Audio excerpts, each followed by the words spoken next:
Did you know that last year alone, we imported this foreign breed, over 200 pieces to both Ghana and Nigeria? And I know the question that most of you have been asking me on our Twitter page, on our TikTok, YouTube, is Fred, why are you even importing these goats from all the way from South Africa and Australia to Ghana? Is Ghana going to be importing everything? What happened to our West African goats? And what about the meat, the taste, the quality, and so on and so forth? Today in this video, I'm going to take my time and explain to you guys why we here at Farming in Africa have decided to take this journey. And hopefully that will give you some more clarification into why we're embarking on this journey. My name is Fred and welcome to the Farming in Africa journey. If you're a new subscriber here, I want to welcome you to the Farming in Africa YouTube channel, where we are revolutionizing livestock farming in Africa.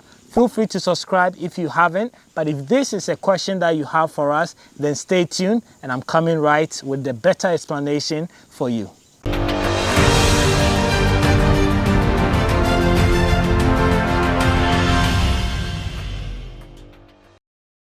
I am so glad you stick around because, as I said, I'm going to talk to you about the reason why we have decided to import these foreign goats into Ghana and into Nigeria and West Africa as a whole. But before I go into it, I want to really talk about these goats so that you have a better understanding the kind of breeds that we're talking about. So there are three types of breed that we bring into West Africa.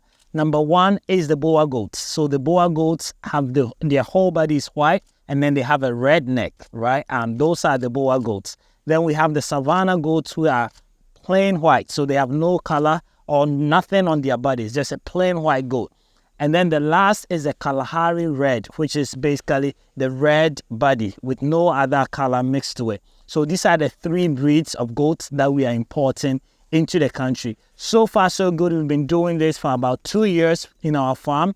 And they've been very well adapted. You know, like all the goats, there are vaccination, medication, and management process that you need to follow in order to get the best out of them. If you're able to do all that, I can assure you that these goats are going to adapt well for you. We have a goat here which have been with us for 2 years, you know, giving birth and so on and so forth. So they have proven that they are adaptable to the West African climate as well. So in case you had that doubt of even if they are going to survive, that is just to clear that doubt. So now let's move into why we are bringing this goat.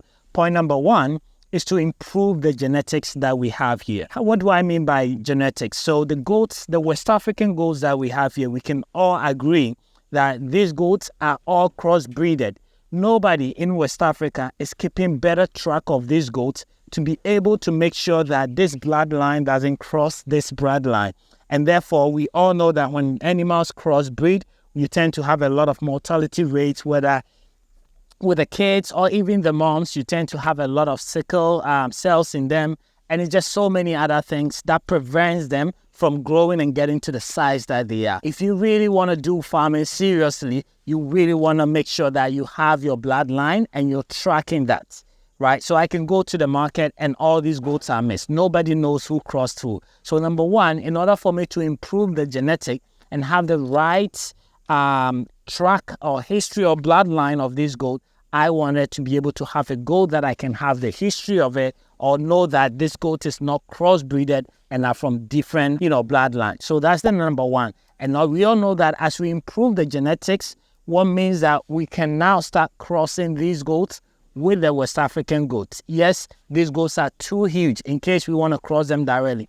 But there are different ways you can go by. You can go by artificial insemination, or you can go by breeding these goats among themselves and then using their offsprings, which are about 9 months old, to start crossing the local dwarfs that we have here, right? Which is some of the methods that we are using. Once that crossing starts, you go your F1, your F2, your F6, mostly is what I use as a pure breed. Some do F5, but I go all the way to F6. And then F6, you get a new bloodline, which is a pure breed of these goats. By doing so, I get to be able to trace the bloodline because I know which goat has been crossing them for the 6 times and be able to start a new bloodline with a cross of our West African goats and the Boer goats. When that happens, one other thing, which is our point number 2, is by adding value to the stocks that we have. Value in the sense of money in the sense of weight. If you're a livestock farmer, then you know that when anybody comes to buy your goat, whether you are butchering it yourself or selling it to the abattoir, it all comes down to the weight, the carcass minus and the actual weight, right? So anybody that comes to buy this goat is going to weigh or check the size of this goat and quote a price for me, right? So for example, let's look at your West African goat. So your West African goat here in this farm is weighing on an average about 12 kg, right? And that's a goat that's about 3-4 years. These goats here are weighing over 100 kg within just 3 years, right? You can have a goat weighing about 34-35 kg in 9 to 10 months. So that means that these goats, even as 9-10 months, the value or the cost or the price of these goats is going to be higher than a West African dwarf. And let's take a step back if you still don't understand me. I went to South Africa one time and saw one of these goats being sold at $10,000. As a farmer, I am putting the same effort in terms of water, in terms of feed, in terms of infrastructure, in terms of workers into this goat and into West African dwarf. The highest I can sell my West African dwarf goats is probably 1,000 cedis, which is like what? $100. So if you want to add value to your product or your farm as a farmer, then it's right for you to go through this breed, whether you just breed these goats or you cross-breeding them. In that way, we are able to add value to our farm. And hopefully in future, we will see more rich farmers instead of poor farmers, because if I have 20 of these goats and you have 50 or 100 of the West African dwarf, definitely our value is not the same as a farmer.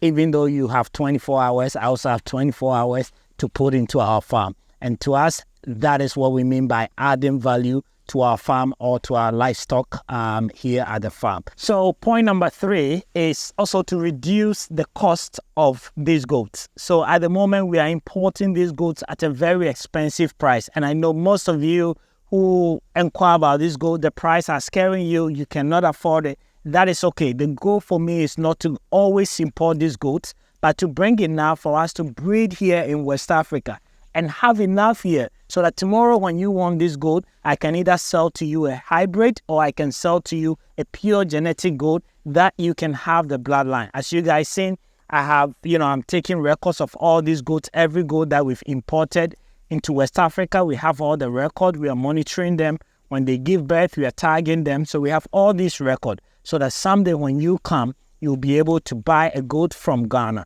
So the goal is not to bring these goats forever and ever, but really to breed them here because of the cost. And the cost is high because once you buy the goat from a farmer, and all these goats can go all the way to $800 in South Africa.